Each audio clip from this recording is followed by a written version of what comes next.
Sir, market big voices से अब move कर रहे हैं सीधे कॉर्पोरेट स्कैन की तरफ और उस कड़ी में आज हमारे साथ पार्ले प्रोडक्ट्स के मयंक शाह सर जुड़ते हुए। Shah sir, good morning. अच्छे दिन आ गए आपके इन धंधे के लिए। को हम लोग लास्ट टाइम चर्चा कर रहे थे, सब कुछ सरदर्द था और अब वो सरदर्द रिड्यूस हो रहा है सर। सारे की इनपुट्स कहा जा रहा है, वो व्हीट, ऑयल, शुगर, कीमतें पीक आउट या कीमतें कूल ऑफ हो रही हैं, उसके इंडिकेशंस आ रहे हैं। किस हद तक स्ट्रेस रिड्यूस हुआ है सर? किस हद तक वो कॉस्ट प्रेशर्स ईज ऑफ हुए हैं?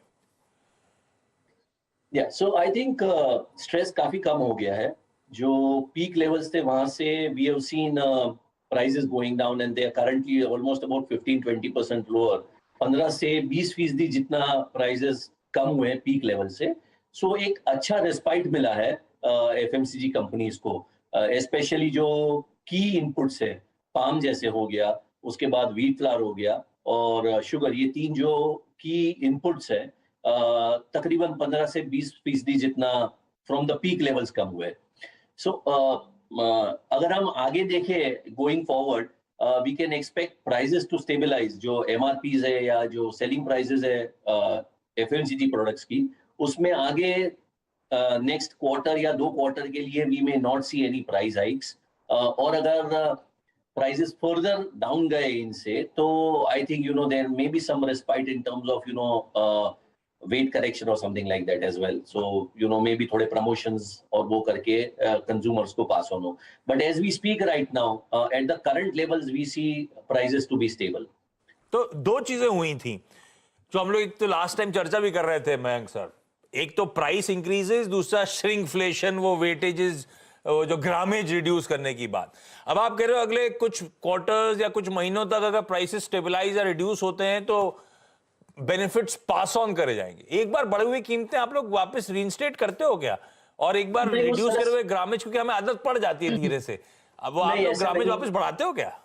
नहीं आशीष जी, वैसे नहीं होता है वो। टिपिकली जैसे मैं बात करूं, पहले तो अगर ये लेवल्स की मैं अगर बात करूं या इससे थोड़े और भी कम गए इनपुट कॉस्ट, मेरे हिसाब से प्राइसेस कम नहीं होंगे, क्योंकि नॉर्मली एफएमसीजी कंपनीज जब प्राइस इंक्रीज करती है तो they do it in a staggered way, phased way. तो जितने इनपुट कॉस्ट बढ़े हुए थे वो पूरे के पूरे अभी भी कई कंपनीज ने अब्सॉर्ब नहीं किए थे और वो देख रहे थे कि इन अ स्टैगर्ड वे, फेज्ड वे, धीरे धीरे करके प्राइसेस बढ़ाए जाए। तकरीबन 5-6% प्राइस हाइक हर बार होता है, उस तरह से प्राइस हाइक लिया जाता है।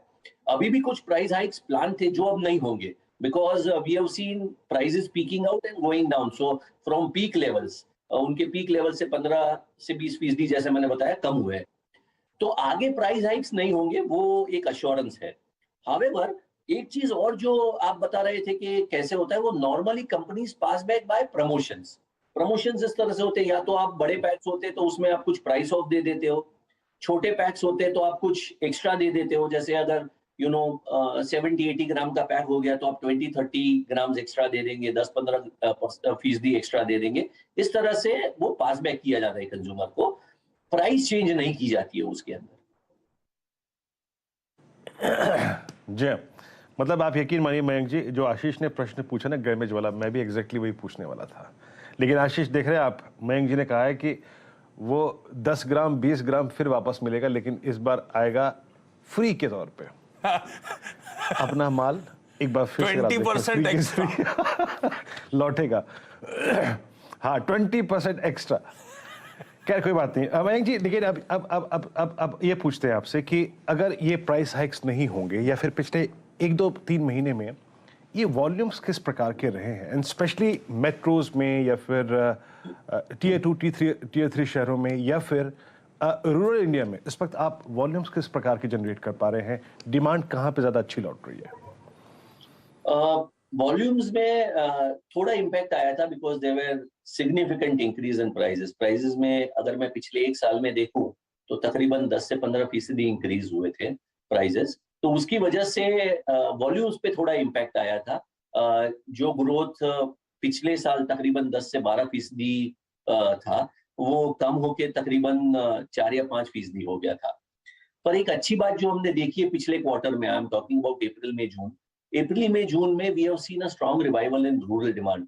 ग्रामीण जो डिमांड है या रूरल डिमांड है, उसमें हमने अच्छा रिवाइवल देखा हुआ है.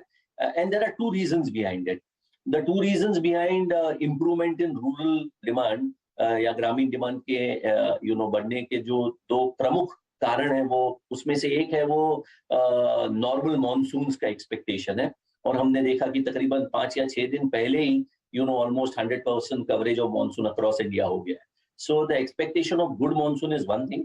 सेकेंडली, अगर हम देखें, inflation was largely driven by increase in agri prices, agri commodity prices. तो एग्री कमोडिटी की प्राइसेस जो अगर बढ़ती है तो उसका सीधा लाभ किसान को होता है. तो जैसे हम गेहूं की बात कर रहे थे, अगर गेहूं की जो किसान गेहूं की फसल लेता है उसको बेटर रियलाइजेशन मिलता है, तो बेटर रियलाइजेशन की वजह से उसके हाथ में भी या उसकी आमदनी भी ज्यादा हो जाती है, उसके हाथ में भी उसकी जो आवक होती है वो ज्यादा हो जाती है. तो उसकी वजह से rural I think demand revive है, हो गई है, जो एक कंसर्न थी लास्ट ईयर में. सो coupled with good strong rural demand and a reasonable urban demand, I think we will see in the coming next 6 months, अगले 6 महीनों में we will see a strong revival in demand. बढ़िया. तो rural demand बेहतर हो रही है, अगले 6 महीनों में बढ़िया रिवाइवल वहां पे प्ले आउट होता हुआ आपको नजर आएगा. वो एक कंसर्न हो गया था बीच में ग्रामीण इलाकों से, जो डिमांड ठंडी पड़ रही थी. अच्छा Mayank sir, market share versus Britannia versus ITC, Parle products कैसा स्टैक्ड अप है? क्या कुछ शेयर कंसीड किया है क्या हमने? We have been growing in last 2 years in terms of market share. तकरीबन 2020 से, जब से लॉकडाउन हुआ है, तब से अगर हम देखें तो हमारे प्रोडक्ट्स की डिमांड बहुत अच्छी रही है. और हमने तकरीबन 1.5 से 2%, मतलब 150 to 200 बेसिस पॉइंट जितना मार्केट शेयर हमने पिछले 2 साल में गेन किया हुआ है. अच्छा, पार्ले जी और चाय की तो गजब की जोड़ी है ना वीरू? पर पता है, पार्ले जी ने अभी अपने आप को डाइवर्सिफाई करना शुरू करा है. तो Parle G oats and berries, Parle G Kismi cinnamon, ये पार्ले जी की चाय की जोड़ी अब कॉफी की जोड़ी में तब्दील हो रही है क्या? ऐसा हो रहा है क्या? ये क्या प्रोडक्ट्स है? पार्ले जी का ब्रांड एक्सटेंशन क्यों हो रहा है? वैसे पार्ले जी अगर मैं बात करूं तो Parle G goes very well with any beverage. चाय के साथ भी अच्छा है. वो नहीं, साथ कॉफी भी, वाले सर, वो हम लोग कॉफी चाय वाले पार्ले जी फिट बैठता था, वो तो कुकीज वाले थे ना. नहीं, कॉफी के साथ में सिनेमन बहुत अच्छा फ्लेवर रहता है, तो True. उसके लिए किस्मी सिनेमन करके हम लोगों ने वो लॉन्च किया है. हाँ. और ओट्स और berries is a attempt to give healthier offering to consumers, जो मिडिल क्लास कंज्यूमर्स हैं, जो प्रीमियम हेल्थ कुकीज अफोर्ड नहीं कर पा रहे हैं, उनके लिए ये एक अटेम्प्ट है. हम लोगों ने ये लॉन्च किया हुआ है Parle G oats and berries. तो अगर आप देखें तो पार्ले जी का अगर ब्रांड एक्सटेंशन देखें तो काफी सारे प्रोडक्ट्स उसके अंडर में, पार्ले जी आटा भी अवेलेबल है, जो हमने तकरीबन 1-1.5 साल पहले लॉन्च किया हुआ था. And because it is a very trusted brand, I think there is good reception by consumers. In fact what I would like to share today is, हमने ये भी देखा है कि पीपल ईट पार्ले जी को चिल्ड पानी के साथ में, एकदम ठंडे पानी के साथ में डुबो के भी लोग खाते हैं.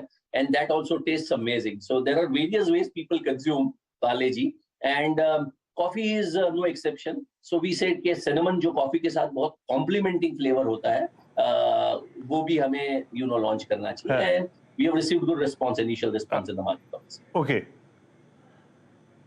Okay. चलिए, अच्छा मयंक जी, आखिरी प्रश्न पॉसिबली आपसे. और लास्ट 6 महीने में अभी भी जो कॉस्ट प्रेशर थे उस वक्त आप लोगों ने अपने एड स्पेंड्स को कितना ट्रिम किया था? और प्लस आज भी जब अपने बोर्ड रूम में आप बैठते होंगे और जब इंडस्ट्री वाइड जब एनालिसिस करते होंगे, दूसरी कंपनियों के एड स्पेंड्स देखते होंगे, एड स्पेंड्स आपने कितने ट्रिम किए थे, अब वो कहाँ पर हैं? और एड स्पेंड्स और आगे जाकर ये जो आपको कॉस्ट प्रेशर जब रिलीफ होगा थोड़ा सा, कितना बढ़ाने का स्कोप देंगे? वीरेंद्र जी, नॉर्मल केस में ये होता है कि whenever you have a slowdown, whenever you see difficult market condition, तो एड स्पेंड्स ट्रिम होते हैं.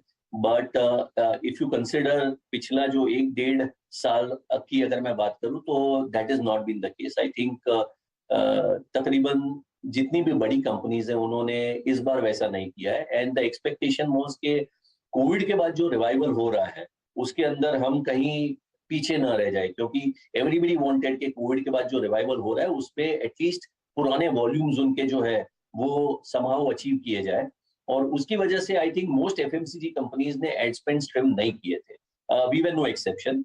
तो हमने ट्रिम नहीं किए थे, और गोइंग फॉरवर्ड जो एक नॉर्मल हमारा A/S रेशियो रहता है, एडवर्टाइजिंग टू सेल्स रेशियो, वो हम तकरीबन बरकरार रखेंगे, उसमें कोई कटौती नहीं होगी।